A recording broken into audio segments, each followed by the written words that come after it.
Welcome, investigator. Evil is on the rise. Crime is escalating. Our mission is to eliminate the crime by exposing evil, examine why it manifests, and highlight the brave souls that confront it every day.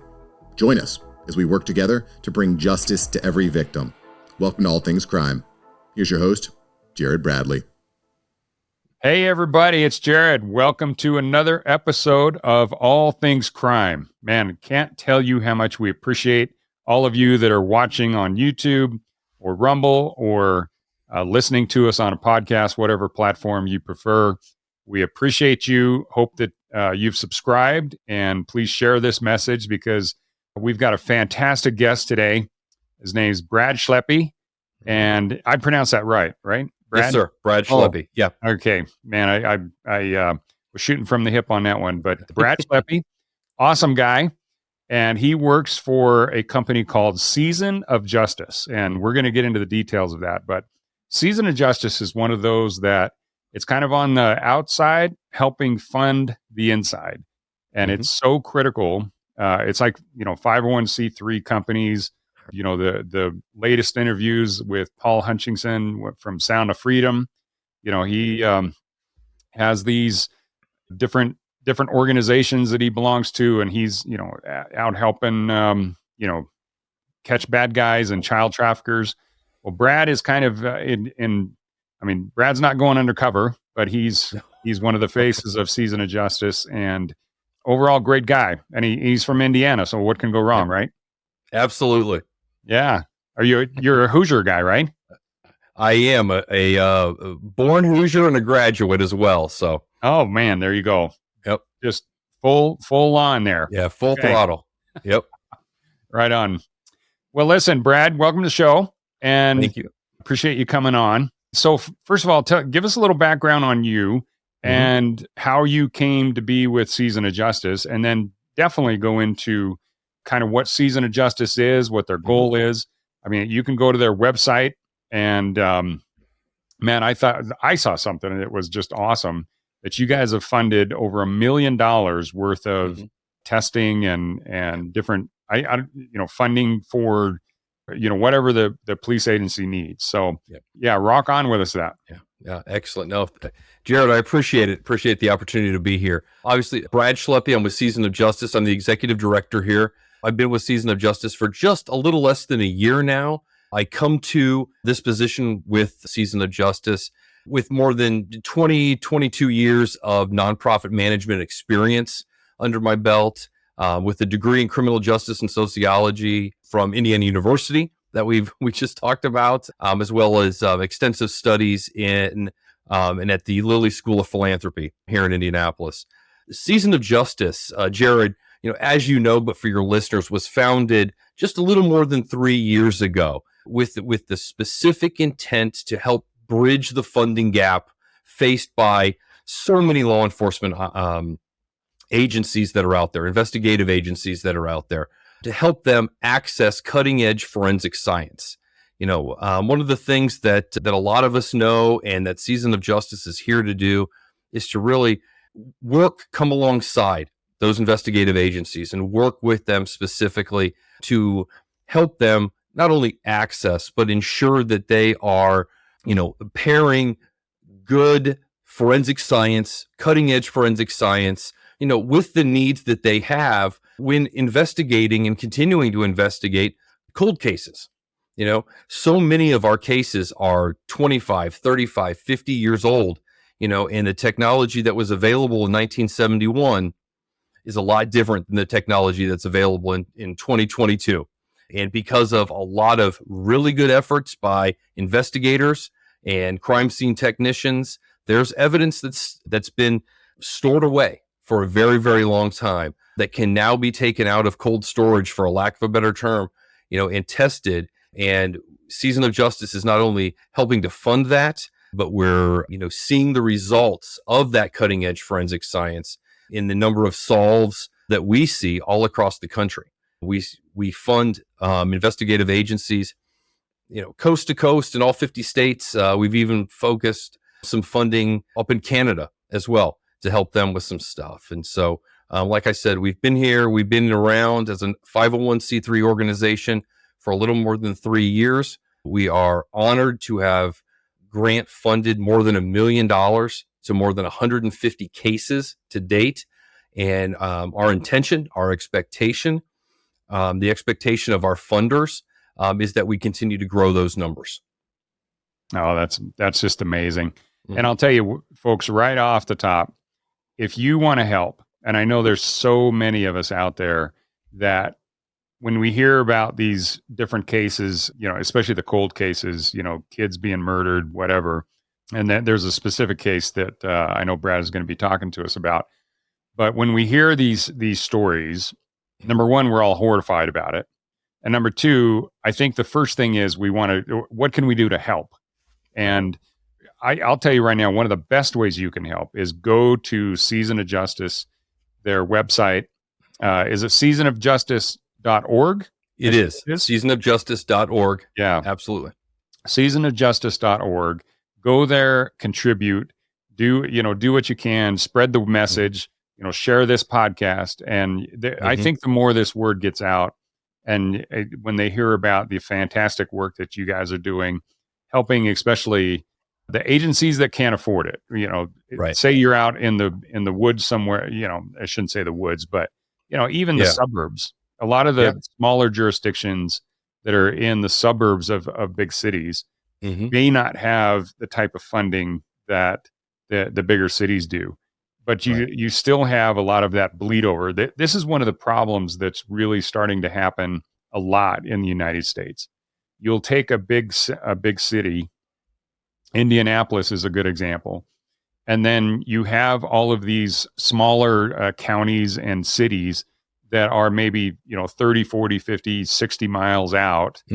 But even that far, a lot of the gang violence and things like that is starting to spill over into those. And there's agencies that are really putting up a fight, and they're working really hard, but a lot of them are undermanned. A lot of them can't afford the equipment. I mean, they're doing everything they can just to fill the ranks, with the police forces, and not having the like you said, the latest and greatest in technology, and whether that be ballistics or anything else. But I mean, for me, obviously, near and dear to my heart is DNA. So right, and specifically MVAC testing. But you know what? I know you guys. I think personally, the best thing about you guys is that you can go to agencies, or agencies will come to you, and they'll tell you what they need. Exactly. That's one of the principles of our grant making process, is that the investigative agency comes to us, specifically, with that completed grant application after talking with a lab specifically about the needs of their case, the needs that the investigators have with respect to where they think the advanced technology from today could help them move this case forward. And as an organization, Season of Justice, we're not interested in getting in the middle of that at all. That relationship is between the investigator and the lab.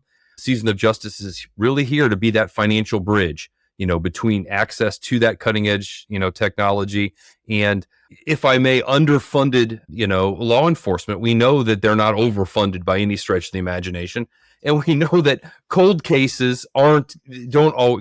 investigation does not always get, first priority in terms of, funding. And so that's really where that's the niche that Season of Justice is here. That's why we were funded, why we were founded, was to help those types of situations, ultimately helping families find resolution. That's a piece we haven't spoken about yet. I know we will.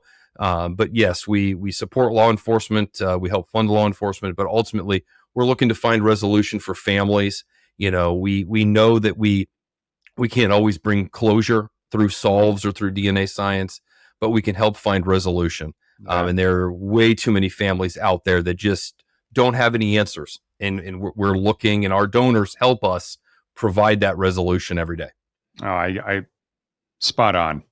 I've had numerous investigators, people that have been doing this for 20 years, and they say, of all the victims' families, and if it's a homicide victim, obviously it's only the family, but many of them never actually get closure. Right. And there's, cold cases especially are kind of it's kind of a double-edged sword, especially they get 15, 20, 40 years old. Most of these family members have completely moved on with their lives. There's one particular case down in the Houston area. I'll just bring this up really quick, and then you can talk a little bit about how Season of Justice was founded. I think that'd be really interesting. But this case, I want to say 39 years old. No. I'm sorry, 43. I'm inflating all these cold cases that we've been working on over the years. But this particular case was a 12-year-old girl that was raped and murdered in 43 years ago. And when the county sheriff's department was finally able to solve that case, all the family had moved away, moved on with their lives, and two of the brothers, one they couldn't even get a hold of, and the second one, when they did get a hold of them, they're just like, "Why are you calling me?" They're like, "You know what? We have moved on. We've forgiven whoever did it. There's nothing we can do to change it." And just carrying that burden, it almost destroyed the entire family, and understandably so. And they're like, frankly, great. You solved the case finally, 43 years later. And, but I think most of society understands that 40 years ago, the technology that we have, the advancements that we have in forensic science, especially with all kinds of evidence, it doesn't matter if it's ballistics or DNA or fingerprinting, crime scene documentation, the different technologies like Faro and things like that can, spin around and it'll give you a 360 degree look at the entire crime scene. It's just unbelievable. Right. Well, I personally tell investigators, especially just with the improvements in the lab technologies, that if you haven't tested, like done DNA testing in the last like 5 years, you should do it again, because the sensitivity of the testing is so much better. And then you add on technologies like MVAC system and stuff like that, then man, it's just game changers. So it's incredible. I mean, the labs that we work with every day will say the same thing, Jared. They say, if you haven't done it in 5 years, it might be time to do it again. And one of the things that we love about our vendor partners is that they know when to stop. They know what they can do and they know what they can't do. And when you're dealing with cold cases, there's only so much evidence that's left. There's only so much, DNA that's left, or that you don't want to eliminate all of it, because technology 10 years from now might be able to do something. And so one of the things that we're always mindful of is that, is a DNA test going to consume all the DNA? And working with, all the different labs we work with, that's always top of mind. And it's not unusual for them to say, it's not a good time to do this test. Wait 2 years and then come back and see us, and we're thrilled to hear that, because we don't want to consume all that evidence, because we do want to leave that chance for a couple of years down the road, for instance. That way we could find, hopefully get find that resolution for that family down the road. Yeah. Well, it's interesting for those of you that don't know, when you're talking specifically about DNA, there's 3 major stages that this DNA needs to go through. The first one is the collection. And I mean, specifically with the MVAC, even if somebody had swabbed it, say, even a couple of years ago, a lot of times agencies can go back over that evidence and use the MVAC and still collect plenty of DNA. Well, the second step is the enrichment the lab processes it. Let's say that. So lab processing is the second one. And then I'll think about it when I stop thinking about it. It's that gap between the thoughts that you've just been a little busy as of late. So yeah, it's okay. my brain's a little scattered. I just rolled in last night at 10 o'clock from a big conference, and and then we also got word that the MVAC helped solve the cold case from way back, where the only thing they had from this Jane Doe was these molds, like from a dentist's office. way long time ago when they used to not be able to take pictures. They had actually have that Right. plaster cast that they put in your mouth. Yeah. Oh, it's horrible.